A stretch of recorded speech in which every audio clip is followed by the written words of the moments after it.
Ciao, ben trovata sul mio canale. Ciao da Stefano, ovviamente, che sono io. Titolo del video di oggi è Il narcisista infedele. Allora, prima di iniziare ti voglio chiedere se per favore puoi mettere like a questo video così che mi aiuti a far crescere il canale e potrò continuare a fare video sul narcisismo. Grazie.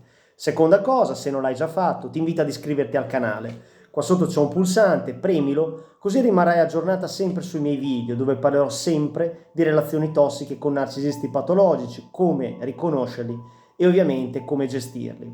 Chiusa parentesi. Questo video mi è stato richiesto da una ragazza che segue il mio canale, che si chiama Barbara, che mi chiede: ma com'è possibile? Il mio ex narcisista è sempre stato infedele con me, ma la prossima che troverà, la prossima ragazza, la prossima donna, sarà infedele anche con lei oppure no? Queste sono domande ricorrenti che vittime di narcisisti patologici si pongono. Partiamo dal presupposto che un narcisista patologico può essere sia maschio che femmina. Detto questo, per capire come ragionano i narcisisti patologici devi partire da un presupposto, che è questo. Un narcisista patologico cerca continuamente lodi e nutrimento narcisistico da più persone. Quindi, anche qualora sia in relazione con una donna o con un uomo, con un'altra partner, cercherà sempre di flirtare con altre donne. Quindi cercherà anche sui social network molte prede che poi magari non vedrà, ma chatterà, le terrà buone perché magari quando lascerà la sua fidanzata potrà riprenderne una delle tante o tutte quante. Quindi un narcisista patologico è di base infedele. Ricorda che un narcisista patologico o una narcisista patologica la puoi trovare in ogni ambito della vita, quindi in amore, in amicizia, sul lavoro, può essere il boss, un narcisista patologico oppure addirittura un collega, e ovviamente in famiglia, uno dei due genitori è narcisista oppure fratello e sorella possono essere narcisisti patologici. È importante capire questo. Quindi, sarà infedele anche con la prossima fidanzata? Assolutamente sì. Un narcisista patologico vede le persone come oggetti da utilizzare per poi scartare. Non ha empatia, quindi non riesce a immedesimarsi nel dolore altrui, quindi quando tu gli chiedi spiegazioni, lui ribalta la frittata e ti dice che è colpa tua perché lui ti ha tradito, quindi non si assume la responsabilità del fatto che ti ha tradito, no, anzi ti ribalta la frittata e ti fa sentire in colpa. La prossima fidanzata, pensaci, è semplicemente un'altra vittima che verrà utilizzata e poi scartata. Se vedi che non la scarta, un narcisista patologico, è semplicemente perché ha dei vantaggi di natura sociale o economica. E basta, ma credimi, avrà delle altre donne fuori dalla porta, sicuramente te lo do al 100%. Un narcisista patologico, perché molte persone mi dicono: ma perché ti accanisci sui narcisisti patologici o sulle narcisiste patologiche? Io non mi accanisco, sto semplicemente cercando di dare un contributo, di mettere in guardia le persone, tra virgolette, normali, verso persone che hanno un disturbo narcisistico di personalità e creano dei danni enormi. In più, questo disturbo narcisistico è egosintonico, significa che i narcisisti si sentono in sintonia con loro stessi. Quindi, anche se tu lo vuoi aiutare, lui ti guarda, il narcisista ti guarda, ride e ti dice: sei tu la narcisista patologica, io sto benissimo. Non vede di avere un problema, non sente di essere una persona che ha davvero una problematica per essere curata. Se un narcisista patologico va da uno psicologo, credimi, cercherà di manipolare anche lui, oppure gli darà del ciarlatano. Un narcisista patologico non si vuole mettere in gioco. Se però è la partner a trovare un altro uomo, quindi a tradirlo, e qui credimi, il narcisista la arriverà indietro in tutti i modi, prometterà mari e monti, piangerà, dirà di aver sbagliato e che non lo rifarà più. Però in realtà un narcisista patologico, quando poi ti ha ripreso indietro, ti tratterà male, peggio di prima, e ti riscarterà in maniera più potente di prima. Perché? Un narcisista patologico vuol solo vincere, o una narcisista vuol solo vincere. Non gli interessa nulla del bene degli altri, non interessa nulla del tuo bene. Questo deve esserti chiaro. Morale, un narcisista patologico è stato infedele con te, lo era prima e lo sarà anche dopo con la nuova fidanzata. Credimi, questo è il quadro completo del narcisista infedele. Secondo argomento di oggi, ti voglio parlare di come riconoscere gli psicopatici. In un periodo in cui purtroppo gli psicopatici, le persone pericolose sono all'ordine del giorno, ti voglio raccontare qualche storia, ti voglio dare delle indicazioni su come riconoscerli dall'inizio, su come operano. Prendo spunto da un libro chiamato La psicopatia, scritto dal dottor Robert Hare, perché lo reputo questo libro la pietra miliare, uno dei testi più importanti per capire come operano gli psicopatici, che possono essere anche in questo caso maschio o femmina.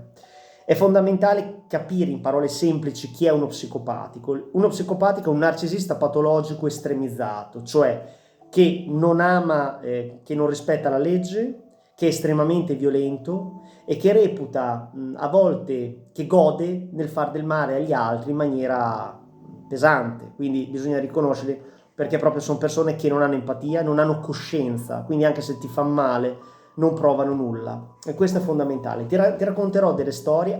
Questo è il quarto video che faccio sulla psicopatia, su come riconoscere gli psicopatici. Il terzo video lo puoi trovare qua. Ora,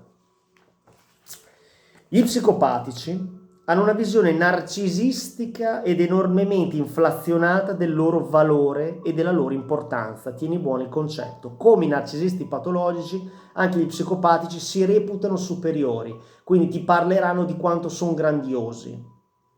Un egocentrismo, un senso di autolegittimazione davvero sbalorditivi. Si considerano il centro dell'universo, essere superiori, giustificati a vivere secondo le proprie regole. Non è che non seguo la legge, disse uno dei soggetti da noi intervistati, perché il dottor Robert Hare andava ad intervistare gli psicopatici direttamente dentro le prigioni. Seguo le mie leggi, disse questo psicopatico. Non ho mai violato le mie regole. Loro pensano di avere le proprie leggi, le proprie regole, non quelle generali e comuni, ma le proprie, e devono seguire solo le proprie. Poi descrisse queste regole in termini di cercare di essere il numero uno. Ora ti racconterò la storia di un certo Jack, un detenuto.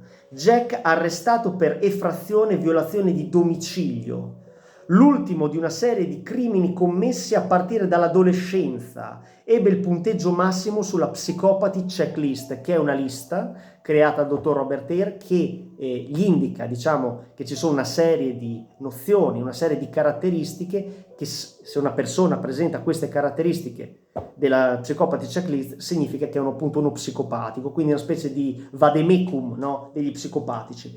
Tipicamente iniziò l'intervista questo Jack con estremo interesse per la videocamera, molto narcisistici, attenzione. Quando possiamo vedere la registrazione, voglio vedere come appaio in video, assolutamente vanitosi. Poi si lanciò questo Jack nel racconto lungo e dettagliato, durato 4 ore, quindi gli piace parlare, della sua storia criminale, punteggiandolo con costanti commenti del tipo: ma queste cose io ora non le faccio più. Si trattava di una sequenza di piccoli furti e truffe, quindi minimizzano il loro operato, anche qualora è molto grave, no? Furti e truffe. Più persone incontri, più denaro gli vuoi estorcere, diceva lui, una cosa normale, no? Secondo lui. E in realtà loro non sono vittime. Diavolo! In ogni caso l'assicurazione gli ridà più di quello che hanno perso. Giustificano le proprie malefatte. Ad esempio in casa: ti ho picchiato, però guarda, mi hai veramente scocciato. Ti ho dato uno schiaffo, ma te la sei cercata. Giustificano un atto estremamente violento, giustificano truffe e raggiri. Attenzione, perché proprio non vedono le loro problematiche. Oltre ai piccoli furti, che alla fine diventarono furti con scasso e rapine a mano armata, c'è anche una storia di violenza. Oh sì, sono un picchiatore da quando avevo 14 anni, ma senza fare nulla di male, come picchiare le donne e i bambini. Giustificano le loro malefatte. Io amo le donne, penso che dovrebbero stare tutte in casa. Mi piacerebbe che tutti gli uomini del mondo morissero ed essere l'unico uomo sopravvissuto. Quindi una visione egocentrica, narcisistica: solo io devo vivere, gli altri uomini non hanno diritto di esistere. Quando esco di prigione, diceva Jack, questa volta voglio avere un figlio.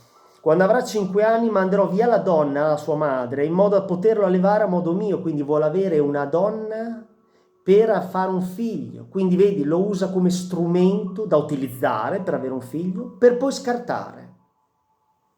Interrogato su come avesse iniziato la carriera criminale, rispose: Jack, penso avesse a che fare con mia madre, la persona più splendida del mondo. Era forte, lavorava duro per mantenere i 4 figli. Una persona meravigliosa. Senti bene ora cosa dice. Cominciai a rubarle i gioielli quando facevo la quinta elementare. Sai, non l'ho mai conosciuta davvero, quella prostituta. Andavamo su 2 strade ben diverse. La ama e poi gli ruba i gioielli e poi gli dà della malfattrice. Vedi come sono sempre discordanti i discorsi, ascoltali le persone, fanno un discorso filante allora sono normale, ma se dicono una cosa e se la rimangiano, allora vuol dire che la loro mente è una mente psicopatica e la puoi, se ti alleni, la puoi ascoltare anche nei discorsi che fanno. Jack fece un ultimo sforzo per giustificare la sua vita criminale. Qualche volta davvero, diceva Jack, dovevo rubare per scappare dalla città, ma io non sono un bastardo criminale. Però più avanti nell'intervista ricordò: ho fatto 16 furti con scasso in 10 giorni. È stato bello, ti faceva stare veramente bene. Mi sentivo come un tossico che si è fatto della droga. Quindi, questo Jack amava fare qualcosa contro la legge, amava il rischio perché gli dava adrenalina.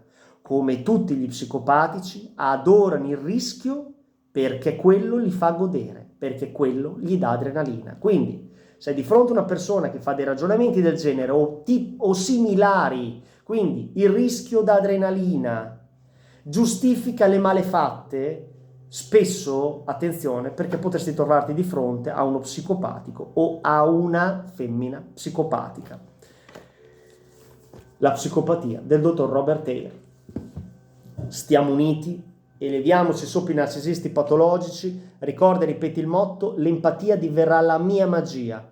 In un mondo sempre più egocentrico, quindi narcisistico, persone empatiche sono davvero preziose. Tieni buona questa tua qualità e diffondi più notizie possibili in merito al narcisismo patologico, perché la conoscenza salva la vita. Ci sono tante persone che soffrono per colpa di narcisisti e andrebbero informate. Grazie di avermi seguito. Ciao da Stefano.